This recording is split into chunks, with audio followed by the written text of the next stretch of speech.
Genius টুকি টাকিতে আমি জিনিয়া তোমাদের সকলকে বেঙ্গল ফিউশনে স্বাগত জানাই।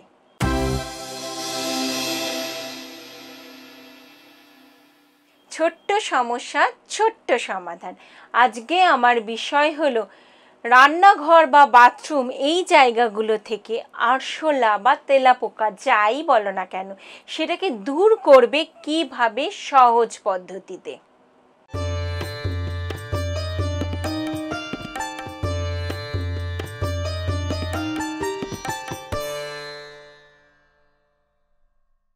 আরশোলা বা তেলাপোকা যেটাই তোমরা বলো না কেন সেটা দুটোই কিন্তু ভীষণভাবে বিরক্তিকর। রান্নাঘরে যত্রতত্র যেমন থাকে তার সঙ্গে সঙ্গে বাথরুমেও কিন্তু বাসা বাঁধে।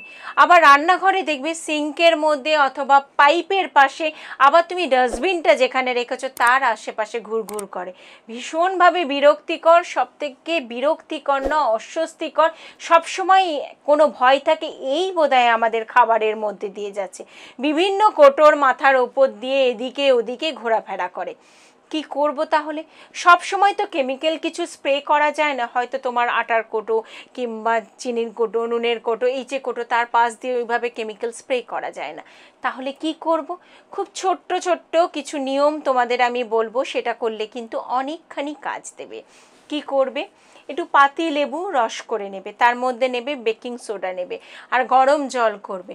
এবারে তিনটে জিনিসকে একসঙ্গে মিশিয়ে নিয়ে যখন তুমি সব কাজ শেষ হয়ে গেল সিঙ্কের মধ্যে আস্তে করে অল্প পরিমাণে একটু ঢেলে দেবে। এমনভাবে ঢালবে যাতে সেটা সিঙ্কের মধ্যে চারিদিকে ছড়িয়ে থাকে আর ওই পাইপের মধ্যে থাকে। বেশি ঢাললে বেরিয়ে চলে যাবে। এইভাবে রাখলে এবার ওই জলটা পারলে তুমি তোমার গ্যাসের চারিপাশে একটু ছিটিয়ে দাও, এটাতেও অনেকখানি কাজ দেবে। আবার ঘরে যদি তোমার এসেন্সিয়াল অয়েল থাকে সেই এসেন্সিয়াল অয়েলটা শোবার সময় চারিদিকে, রান্নাঘরে চারিদিকে অথবা বাথরুমের মধ্যে ছড়িয়ে দাও। এসেন্সিয়াল অয়েলের গন্ধ কিন্তু একদম সহ্য করতে পারে না এই তোমার আরশোলা বা তেলাপোকা।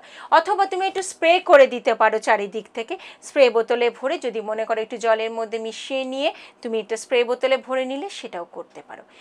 নিম অয়েল যদি তুমি গরম জলের সঙ্গে মিশিয়ে একটু স্প্রে করতে পারো সেটাতেও কিন্তু খুব ভালোভাবে কাজ দেবে।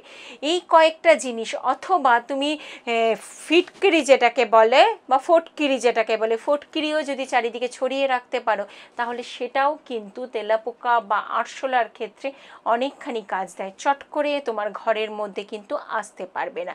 নিম পাতাও এক্ষেত্রে একটা বড় ভূমিকা পালন করে আরশোলাকে দূরে সরাতে।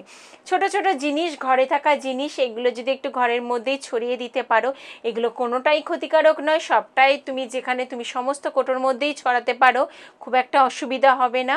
অথচ তোমার এই আরশোলাটাও কিন্তু অনেকখানি দূরে সরে যাবে।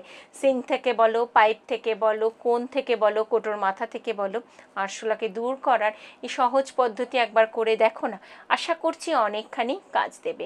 কেমন লাগলো এই পর্বটা সেটা জানাতে ভুল করো না। যদি মনে হয় সত্যি আমি একটা কাজের পর্ব উপহার দিলাম তাহলে যতটা সম্ভব পারো এই ভিডিওটাকে শেয়ার করো। শুধু শেয়ার করলেই হবে না, এই চ্যানেলটাকে সাবস্ক্রাইব করতে ভুলো না। ভালো লাগলে অবশ্যই লাইক দিও। অপেক্ষা করো পরের আরেকটা পর্বের জন্য।